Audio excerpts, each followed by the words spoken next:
गन्ने से चीनी का उत्पादन। चीनी क्या है? चीनी कार्बोहाइड्रेट होते हैं तथा ये स्वाद में मीठी होती है। ये फलों, सब्जियों, गन्ने, चुकंदर और कुछ अन्य पौधों में पाए जाते हैं। चीनी का सूत्र C6H12O11 होता है। चीनी का उत्पादन सामान्यतः गन्ने या सफेद चुकंदर से किया जाता है।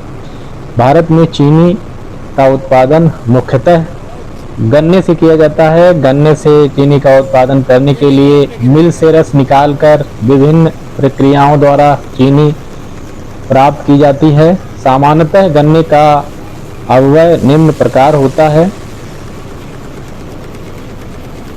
पानी 70 से 75%, शक्कर 12 से 16%, रेशा 12 से 16%, नाइट्रोजनस सब्सटेंस 0.3 से 0.4%, फैट्स एंड वैक्सेस 0.15 से 0.25%, गम एंड पेक्टिन 0.15 से 0.25%, फिक्स एसिड 0.08% से 0.012%, कंबाइंड एसिड 0.10 से 0.12%, एस 0.3 से 0.5%। चीनी मिल क्या होती है? चीनी मिल में गन्ने की पेराई कर इससे मुख्य उत्पाद चीनी प्राप्त होती है तथा अपशिष्ट प्रेसमड, बगास तथा सीरा प्राप्त होता है। गन्ने की तौल, गन्ने को खेतों से ट्रक, ट्रैक्टर, बैलगाड़ी आदि वाहनों से लाया जाता है। फिर इस गन्ने को वेइंग मशीन से तौल लिया जाता है। गन्ने की अनलोडिंग, तौल के उपरांत प्राप्त गन्ने को विभिन्न उपकरणों के द्वारा जैसे क्रेन या ट्रिपलर से उठाकर कैरियर में डाल दिया जाता है। केन कैरियर गन्ने को मिल तक ले जाने का कार्य करता है। केन कैरियर क्या होता है? यह एक चलायमान बेल्ट की तरह होता है जो लोहे की पट्टियों से बनी होती है। यह मिल को एक समान गन्ना भेजता है। गन्ने से जूस निकालने के लिए गन्ने को छोटे छोटे टुकड़ों में काटा जाता है और फिर इसको थ्रेडर या फाइब्राइजर में भेजकर गन्ने के रेशों को अलग अलग कर लिया जाता है, जिससे मिल में पेराई के समय रेशे से अधिक जूस प्राप्त किया जा सके। इस प्रक्रिया को केन प्रिपरेशन कहते हैं। केन प्रिपरेशन में विभिन्न उपकरण प्रयोग किए जाते हैं जो सामान्यतः लेवलर, कटर एवं थ्रेडर या फाइब्राइजर होते हैं। लेवलर तथा कटर का कार्य गन्ने को एक समान मात्रा में लेवल करना और छोटे छोटे टुकड़ों में काटना होता है। थ्रेडर या फाइब्राइजर का कार्य गन्ने के छोटे छोटे टुकड़ों से फाइबर को अलग अलग करना होता है। लेवलर का कार्य मुख्य रूप से गन्ने की बाहरी सतह को तोड़ने तथा गन्ने को एक समान करने के लिए होता है। यह एक शाफ्ट के चारों ओर लगे हुए चाकुओं की व्यवस्था होती है। गन्ना कैरियर तथा चाकू के बीच 400 मिलीमीटर का क्लीयरेंस रहे। यह अपनी धुरी पर इस प्रकार घूमता है कि निचले सिरे पर उपस्थित चाकू की दिशा गन्ना कैरियर की दिशा के विपरीत होती है तथा यह गन्ने को छोटे छोटे टुकड़ों में काटने का कार्य करता है। कटर, यह भी लेवलर के समान ही चाकुओं की एक व्यवस्था होती है जो गन्ना कैरियर के ऊपर इस प्रकार लगाया जाता है कि गन्ना कैरियर तथा कटर के निचले चाकू के बीच 40 मिलीमीटर का क्लीयरेंस रहे। कटर को लेवलर के बाद लगाया जाता है। कटर का कार्य संपूर्ण गन्ने को छोटे छोटे टुकड़ों में काटने का होता है। यह 500 से 600 चक्कर प्रति मिनट कार्य करता है। थ्रेडर या फाइब्राइजर का उपयोग गन्ने के छोटे छोटे टुकड़ों को बिना रस निकाले फाइबर में बदलने के लिए होता है। सामान्यतः इसको मिल से पहले लगाया जाता है। थ्रेडर में हैमर लगे होते हैं। ये हैमर माइल्ड स्टील के बने होते हैं। इन हैमरों से 18 से 22 मिलीमीटर की दूरी पर एक खुरदुरी सतह की प्लेट लगी होती है जिसे एनविल प्लेट कहते हैं। जब गन्ने के टुकड़े थ्रेडर में डाल जाते हैं तब ये थ्रेडर में उपस्थित हैमर तथा एनविल प्लेट के बीच रगड़ खाते हुए बाहर आते हैं, जिससे गन्ने में उपस्थित रेशे अलग अलग हो जाते हैं।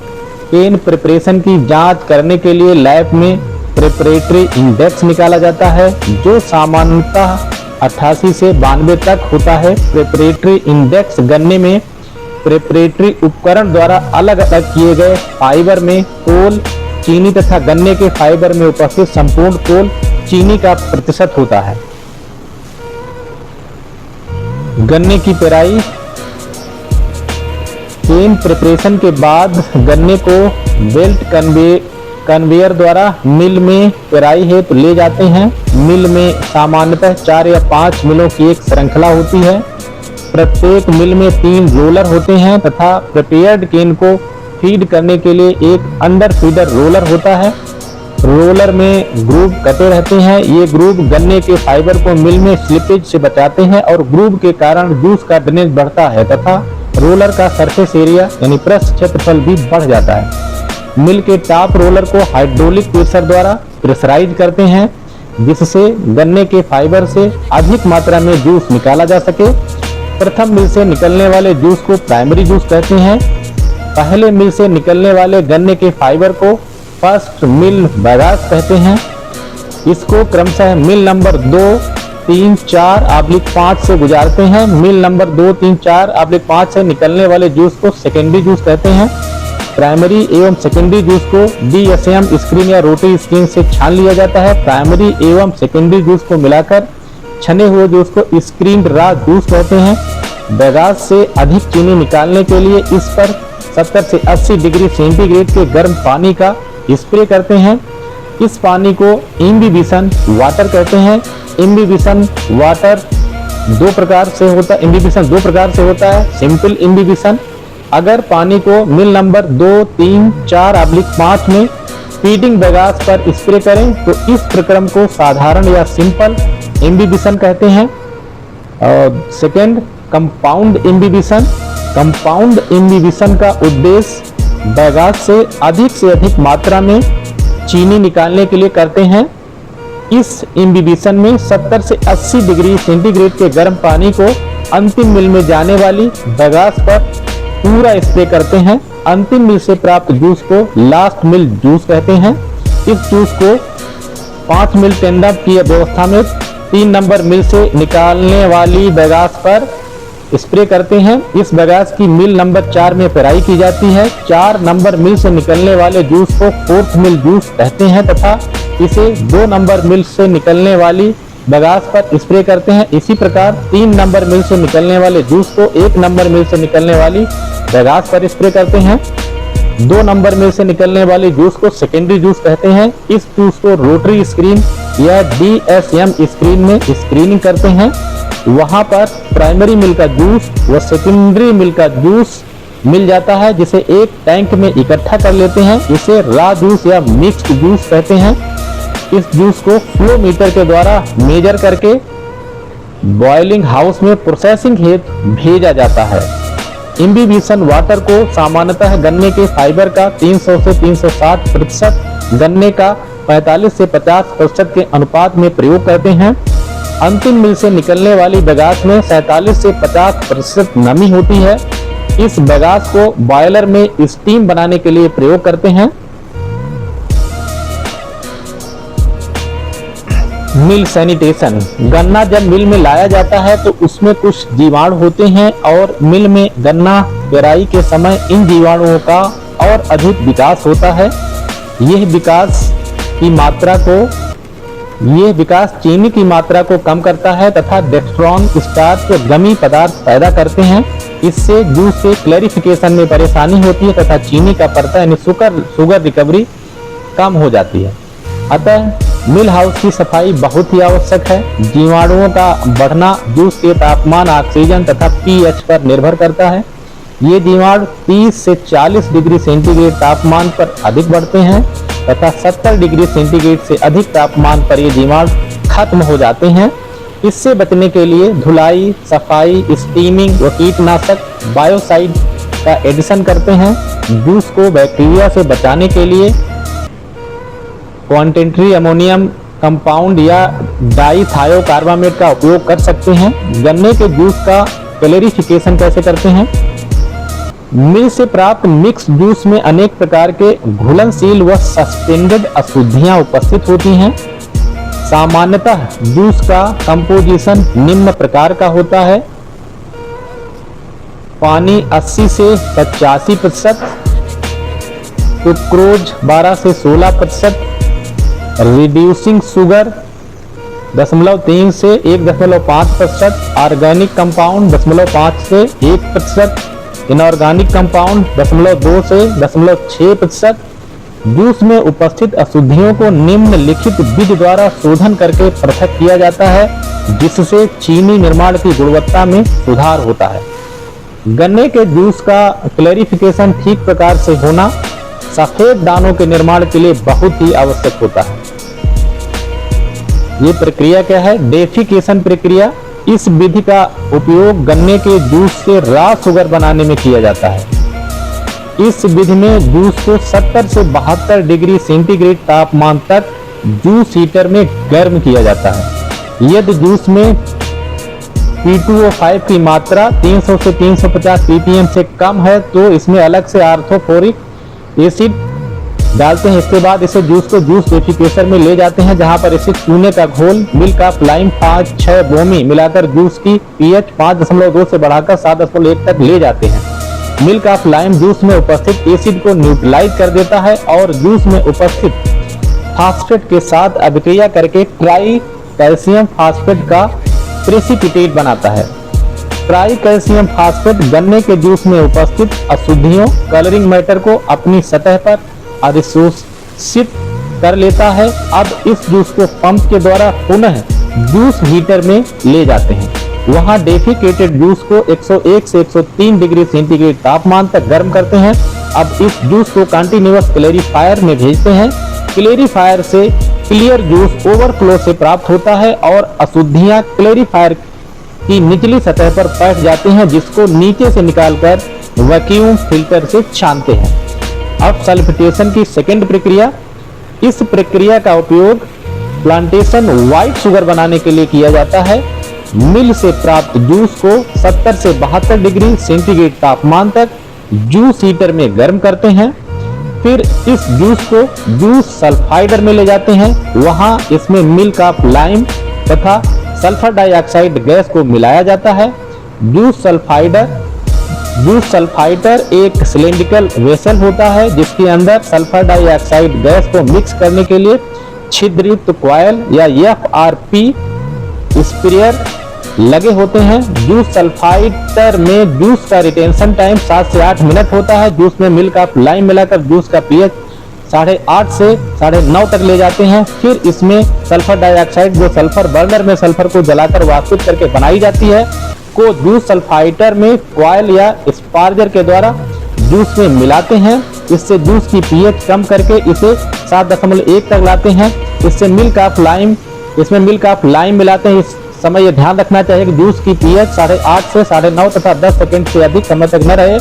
इस प्रक्रिया में जूस में लाइम और गैस साथ साथ भी लगाई जा सकती है। लाइम लेकर में चूने व पानी को घोलने पर कैल्शियम हाइड्रोक्साइड बनता है, जिसे मिल्क ऑफ लाइम कहते हैं। सल्फर डाइऑक्साइड गैस को प्राप्त करने के लिए सल्फर को सल्फर फर्नेस में 363 डिग्री सेंटीग्रेड तापमान पर जलाते हैं और इसमें कंप्रेशन द्वारा हवा देते हैं, जिससे सल्फर डाइऑक्साइड गैस मिलती है। जूस सल्फाइडर में मिल्क ऑफ लाइम जूस में उपस्थित फास्फेट P2O5 से क्रिया करके ट्राई कैल्शियम फास्फेट प्रेसिपिटेट और milk of lime plus sulphur dioxide gas से क्रिया करके कैल्शियम सल्फाइड अवक्षेप CaSO3 बनाता है। ये अवक्षेप जूस में उपस्थित अशुद्धियों तथा कलरिंग मैटर को अपनी सतह पर अधिशोषित करता है। अब इस जूस को पंप द्वारा पुनः जूस हीटर में ले जाते हैं। वहां पर लाइम जूस को 101 से 103 डिग्री सेंटीग्रेड तापमान तक गर्म करते हैं। अब इस जूस को कंटिन्यूअस क्लेरिफायर में भेजते हैं। क्लेरिफायर में क्लियर जूस ओवरफ्लो से प्राप्त होता है और अशुद्धियां क्लेरिफायर की निचली सतह में बैठ जाती हैं। इसको अंडरफ्लो यानी नीचे से निकालकर वैक्यूम फिल्टर से छान लेते हैं। जूस क्लेरिफायर का कार्य सल्फाइटेड जूस या डेफिकेटेड जूस से अवक्षेप जो क्लेरिफिकेशन के समय बनता है को अलग करना और क्लियर जूस प्राप्त करना होता है। जूस हीटर में जूस जब 101 से 103 डिग्री सेंटीग्रेड तापमान तक गर्म हो जाता है, तब जूस को क्लेरिफायर में लाने से पहले फ्लैश टैंक में ले जाते हैं। वहां जूस में उपस्थित हवा तथा भाप को अलग कर देते हैं। अब जूस का तापमान 100 डिग्री सेंटीग्रेड हो जाता है। यह जूस क्लेरिफायर में जाता है। अवक्षेप क्लेरिफायर में गुरुत्वाकर्षण बल के कारण नीचे बैठ जाते हैं तथा क्लियर जूस ऊपर से निकाल लिया जाता है। क्लियर जूस को इवापोरेटर में सांद्रित यानी कंसंट्रेट किया जाता है। जूस में उपस्थित अवक्षेप व गंदगी जो क्लेरिफायर के तली में बैठ जाती है उसे मडी जूस कहते हैं तथा उसे निकालकर वैक्यूम फिल्टर में फिल्टर किया जाता है। सामान्यतः दो प्रकार के क्लेरिफायर उपयोग किए जाते हैं। नंबर 1 रैपिडोर 444 क्लेरिफायर और दूसरा होता है शॉर्ट रिटेंशन टाइम क्लेरिफायर। रैपिडोर 444 क्लेरिफायर, इस क्लेरिफायर में जूस का रिटेंशन टाइम 2 से 2.5 घंटे रहता है। इसमें सामान्यतः 4 कोनिकल कंपार्टमेंट होते हैं तथा इसके सभी कंपार्टमेंट में स्क्रैपर लगे होते हैं जो तली में जमी हुई अशुद्धियों को स्क्रैप करते हैं तथा ओवरफ्लो के द्वारा क्लियर जूस प्राप्त होता है। क्लेरिफायर में फ्लाकुलेंट का उपयोग करते हैं जिससे कि अवक्षेप अशुद्धियां सेटल होने में सहायता मिलती है। अब दूसरा है शॉर्ट रिटेंशन टाइम क्लेरिफायर। इस क्लेरिफायर में एक ही कंपार्टमेंट होता है जिसमें जूस का रिटेंशन टाइम 30 से लेकर 45 मिनट तक रहता है। क्लेरिफायर में फ्लाकुलेंट का उपयोग करते हैं जिससे कि अवक्षेप अशुद्धियां सेटल होने में सहायता मिलती है। इसमें नीचे से मडी जूस निकालकर वैक्यूम फिल्टर में छाना जाता है तथा ओवरफ्लो के द्वारा क्लियर जूस प्राप्त होता है। Muddy juice filtration. क्लेरिफायर से प्राप्त मडी जूस को वैक्यूम फिल्टर से फिल्टर किया जाता है। मडी जूस में सबसे पहले 0.6 से 0.8% बागासिलो महीन बगास मिलाते हैं। फिर मडी जूस व बगासिलो के मिक्सचर को वैक्यूम फिल्टर में ले जाते हैं। वहां वैक्यूम की सहायता से मड एवं जूस को छानकर अलग अलग करते हैं। मड को प्रेस मड या फिल्टर केक कहते हैं। सामान्य भाषा में इसे मैली भी कहते हैं। इसका उपयोग कृषि में, मोम निर्माण में तथा भट्टियों में जलाने हेतु किया जाता है। वैक्यूम फिल्टर से प्राप्त जूस को फिल्ट्रेट जूस कहते हैं। इस जूस का क्लैरिफिकेशन पुनः जूस सल्फाइटर या जूस डेफिकेटर में किया जाता है। अब आता है वाष्पीकरण, इवापोरेशन। क्लेरिफायर से प्राप्त क्लियर जूस को इवापोरेटर में स्टीम की मदद से गाढ़ा किया जाता है। इवापोरेटर से प्राप्त सांद्रित यानी गाढ़े जूस को सिरप कहते हैं, जिसमें सिरप की ब्रिक्स को 60 से 65 डिग्री तक रखते हैं। सामान्यतः इवापोरेटर क्विंटपल इफेक्ट में रहते हैं। क्विंटपल इफेक्ट में फर्स्ट बॉडी में स्टीम लगाते हैं। फर्स्ट बॉडी की भाप को अगली बॉडी में प्रयोग करते हैं और अगली बॉडी की भाप उससे अगली बॉडी में, अंत में आखिरी बॉडी की भाप उससे जुड़े कंडेंसर द्वारा कंडेंस की जाती है। इसी कंडेंसर द्वारा बॉडी में वैक्यूम बनाया जाता है।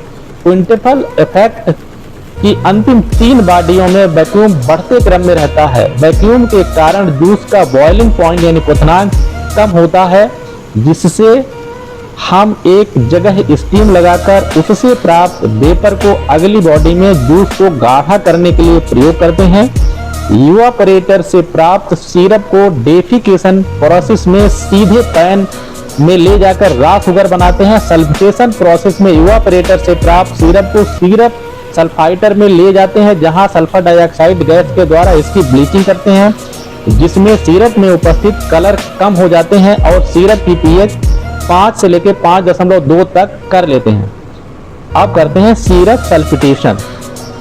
इवापोरेटर से प्राप्त सिरप को सिरप सल्फाइटर में सल्फर डाइऑक्साइड लगाकर ब्लीचिंग किया जाता है। सिरप सल्फाइटर एक सिलिंड्रिकल वेसल होता है जिसमें सल्फर डाइऑक्साइड गैस को मिलाने के लिए छिद्रयुक्त कॉइल लगी होती है। सल्फर डाइऑक्साइड को सल्फर बर्नर में सल्फर को 350 से 600 डिग्री सेंटीग्रेड तापमान पर गर्म करके और कंप्रेसर से एयर हवा देकर प्राप्त करते हैं। सिरप सल्फाइटर से प्राप्त सल्फर सिरप को पैन स्टेशन पर व्हाइट शुगर बनाने के लिए भेजते हैं। क्रिस्टलाइजेशन व पैन बॉइलिंग। सिरप सल्फाइटर से प्राप्त सल्फर्ड सिरप को वैक्यूम पैन से गाढ़ा किया जाता है। वैक्यूम पैन में सल्फिटेशन प्रोसेस से प्राप्त सिरप से व्हाइट शुगर तथा डेसिकेटेड प्रोसेस से प्राप्त सिरप से रॉ शुगर बनाई जाती है।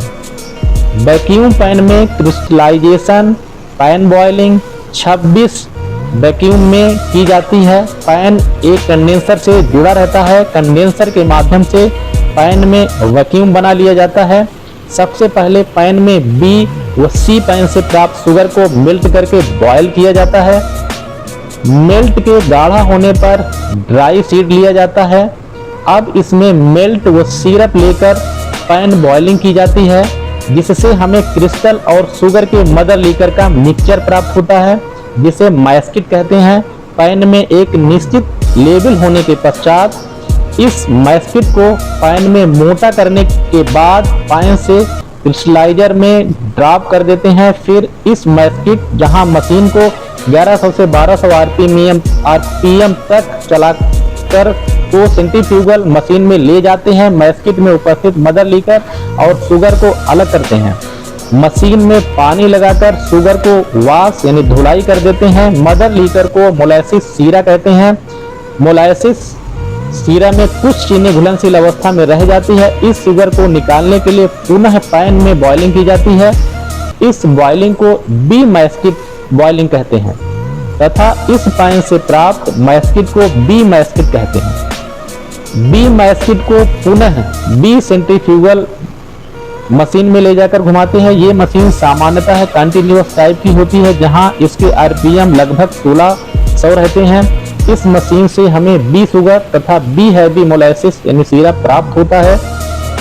बी शुगर को मिल्टर में मेल्ट करके ए पैन में ले जाते हैं और बी हैवी मोलासिस सीरा से या तो पुनः शुगर निकालने के लिए सी पैन में ले जाते हैं या डिस्टिलरी में एथनॉल निकालने के लिए भेज देते हैं। बी हैवी मोलासिस सीरा से चीनी निकालने के लिए पैन में 26 वैक्यूम पर पुनः कंसंट्रेट करके सी मैस्किट प्राप्त करते हैं। सी मैस्किट को कंटिन्यूअस सेंट्रीफ्यूगल मशीन में लेकर क्योर करते हैं, जिससे सी शुगर व मोलासिस यानी सीरा प्राप्त होता है, जिसे फाइनल मोलासिस कहते हैं। सी शुगर को मेल्ट करके ए पैन में ले लेते हैं तथा फाइनल मोलासिस सीरा को स्टोरेज टैंक में भंडारित कर लिया जाता है। इस मोलासिस यानी सीरा का उपयोग डिस्टिलरी में एथनॉल बनाने में किया जाता है। डेफिकेशन प्रोसेस से प्राप्त शुगर को रॉ शुगर कहते हैं, जिसको पुनः शुद्ध करने की आवश्यकता होती है। सल्फिटेशन प्रक्रिया से प्राप्त शुगर को ड्राइंग व ग्रेडिंग के बाद शुगर गोडाउन में स्टोर कर लिया जाता है, जिसे सीधे उपभोग हेतु प्रयोग किया जाता है। Centrifugal machine. सेंट्रीफ्यूगल मशीन सामान्यतः दो प्रकार की होती है, बैच टाइप सेंट्रीफ्यूगल मशीन और दूसरा continuous type centrifugal machine. Batch type centrifugal machine सामान्यतः है बैच टाइप मशीन में ए मैस्किट व रिफाइंड मैस्किट को क्योर करते हैं। इस मशीन में एक सिलिंड्रिकल बास्केट होती है, जिसमें 0.35 मिलीमीटर छिद्रयुक्त ब्रास की जाली लगी रहती है। यह मशीन ऑटोमेटिक पग मिल से मैस्किट को लेती है और लगभग 3 मिनट में विभिन्न आरपीएम पर वॉशिंग, ड्राइंग व शुगर को डिस्चार्ज करती है। ये लगभग 1100 से 1200 आरपीएम तक जाती है। जब ये मशीन मैस्किट लेती है तो आरपीएम लगभग 150 से 200 के आसपास होता है। फिर इसको 2 बार पानी लगाकर वॉश करते हैं। ये सामान्यतः 400 से 900 आरपीएम पर वॉश किया जाता है। फिर इस मशीन की आरपीएम 1100 से 1200 तक ले जाने के बाद 50 आरपीएम तक कम कर देते हैं। मशीन की बास्केट में शुगर को प्लाऊ की मदद से हापर में गिरा देते हैं। ये साइकिल लगभग 3 मिनट में पूरी हो जाती है। अब आया है continuous type centrifugal machine. Continuous machine में बास्केट कोनिकल शेप में होती है। इसमें 0.05 से 0.06 मिलीमीटर छिद्रयुक्त निकिल स्क्रीन लगाई जाती है। ये मशीन लगभग 1600 से 2000 आरपीएम तक घूमती है। इसमें मैस्टिक की क्योरिंग कंटिन्यूअस प्रोसेस में होती है। शुगर ड्रायर एवं sugar cooling. Batch type machine से प्राप्त शुगर को हापर में गिराते हैं। हापर के द्वारा इस चीनी को एफबीडी में ले जाते हैं। एफबीडी में चीनी में उपस्थित नमी को गर्म करके सुखा देते हैं। फिर इसमें ठंडी हवा देकर चीनी को 40 डिग्री सेंटीग्रेड तापमान तक ठंडा कर लिया जाता है। अब इस चीनी को हापर व एलिवेटर की मदद से शुगर ग्रेडर में ले जाते हैं। अब होती है शुगर ग्रेडिंग। शुगर ग्रेडर में एक निश्चित स्लोप ढाल पर जालियां लगी होती हैं। इस पूरे ग्रेडर को एक मोटर व डीएफ एक्साइटर की मदद से कंपन कराते हैं, जिससे विभिन्न आकार की चीनी छन जाती है, जिसे सामान्यतः एल शुगर, एम शुगर तथा एस शुगर कहते हैं। इसको अलग अलग शुगर बिन में इकट्ठा कर लेते हैं। फिर इसको ऑटोमेटिक वेइंग मशीन द्वारा 50 किलोग्राम के बैग में भरकर चीनी के बोरे को कन्वेयर बेल्ट की सहायता से शुगर गोडाउन में भेजते हैं। बैगिंग के समय यह ध्यान रहे कि चीनी का तापमान 40 डिग्री सेंटीग्रेड से कम रहे और इसमें मॉइस्चराइजर 0.05% से कम रहे। रिफाइंड शुगर में मॉइस्चर 0.04% से कम रहना चाहिए। शुगर क्रिस्टल का आकार सामान्यतः निम्न रेंज में रहते हैं। एल शुगर का 1.70 से 2.36 mm, एम शुगर का 1.18 से 170 mm, एस शुगर का 0.6 से 1.18 mm। शुगर गोडाउन में सामान्यतः चीनी के बोरों को बेल्ट कन्वेयर की सहायता से या ट्राली द्वारा भेजते हैं। चीनी को भंडारित करने के पूर्व गोडाउन की फर्श पर पॉलीथीन शीट बिछा देते हैं तथा चीनी के बोरों का चट्टा पिरामिड के आकार में लगाते हैं। चीनी के बोरों को गोदाम की दीवारों से 1.5 मीटर की दूरी पर रखते हैं और शुगर बैग को ऊपर से पॉलीथीन द्वारा ढक देते हैं, जिससे बोरों में मॉइस्चर न आने पाए।